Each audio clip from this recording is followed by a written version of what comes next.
আসসালামু আলাইকুম প্রিয় শিক্ষার্থীবৃন্দ, প্রতিদিনের মতো আজকেও আমি তোমাদের সামনে হাজির হলাম।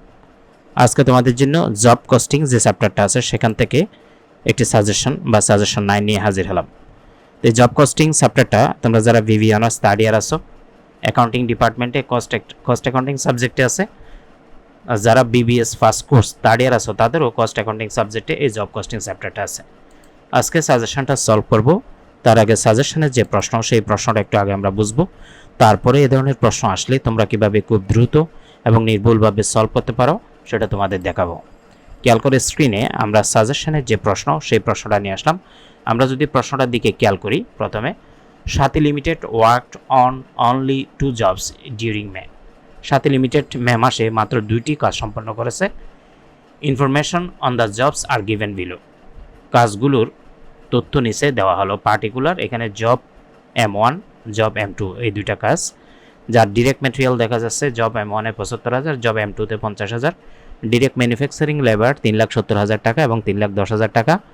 ডিরেক্ট ম্যানুফ্যাকচারিং লেবার আওয়ার, এগুলো কিন্তু ঘন্টা। জব M1-এ 6,000 ঘন্টা এবং জব M2-তে 5,000 ঘন্টা। এরপরে বলছে কি দেখো, আমরা যদি পরের ইনফরমেশনটা খেয়াল করি, manufacturing overhead cost are allocated at the budgeted rate of টাকা 30 per direct manufacturing labour hour. অর্থাৎ উৎপাদন উপরিব্যয় ধরতে হবে, মানে প্রতি শ্রমঘণ্টায় 30 টাকা করে। অর্থাৎ আমাদের যে ডিরেক্ট ম্যানুফ্যাকচারিং লেবার আওয়ার আমরা দেখতে পাচ্ছি, প্রত্যক্ষ উৎপাদন শ্রমব্যয়ে প্রতি ঘন্টায় 30 টাকা করে আমাদের ম্যানুফ্যাকচারিং ওভারহেড চার্জ করতে হবে। Job M1 was completed in May. Job M1টা মে মাসে সম্পন্ন হয়েছিল। Compute the total cost for job M1 assuming it has 15,000 units। অর্থাৎ ধরে নাও যে 15,000 ইউনিট রয়েছে, তাহলে জব M1 এর মোট ব্যয় কত হবে গণনা করো। তাহলে আমরা এখানে টোটাল কস্ট বের করব শুধু একটা জবের, জব M1 এর calculation of total cost of job M1 accounts title টাকা। আমরা টোটাল কস্ট বের করার জন্য ডিরেক্ট ম্যাটেরিয়ালের সাথে ডিরেক্ট ম্যানুফ্যাকচারিং লেবার যোগ করব, তার সাথে ম্যানুফ্যাকচারিং ওভারহেড যোগ করে দিলে আমরা টোটাল কস্টটা পাবো। আমরা যদি প্রশ্নের ভিতরে দেখি, দেখো direct material 75,000, direct manufacturing labour 3,70,000। Just job M1 এর গুলো নিব, যেহেতু শুধু জব M1 এরটা বের করতে বলছে। তাহলে 75,000 এর সাথে 3,70,000 যোগ করব, তার সাথে আমরা যোগ করব ম্যানুফ্যাকচারিং ওভারহেড। এই যে ম্যানুফ্যাকচারিং ওভারহেড কিন্তু চার্জ করতে বলছে ডিরেক্ট ম্যানুফ্যাকচারিং লেবার যেটা আছে, এই যে 6,000 ঘন্টা, 1 ঘন্টায় 30 টাকা করে, ঠিক আছে, পার ডিরেক্ট ম্যানুফ্যাকচারিং লেবার আওয়ারের ভিত্তিতে।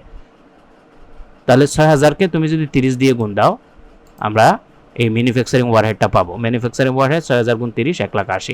এখন এই তিনোটা যদি আমরা যোগ করি 75,000, 3,70,000, 1,80,000, তাহলে টোটাল কস্ট দাঁড়ায় 6,25,000।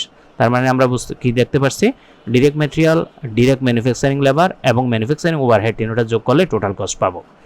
এই টোটাল কস্টটাকে কস্ট পার ইউনিটে চাইলে তুমি বের করে দেখাইতে পারো। টোটাল কস্ট যেটা 6,25,000 বের হয়েছে, সেটাকে 15,000 ইউনিট দিয়ে ভাগ করলে প্রতি ইউনিটের ব্যয় বের হবে 41.67 টাকা। এই ছিল আমাদের আজকের ক্লাস।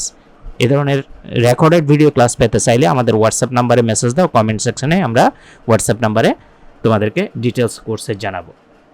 আজকের ক্লাস এখানে শেষ করব। সবার প্রতি শুভকামনা রইল। আসসালামু আলাইকুম ওয়া রাহমাতুল্লাহি ওয়া বারাকাতুহু।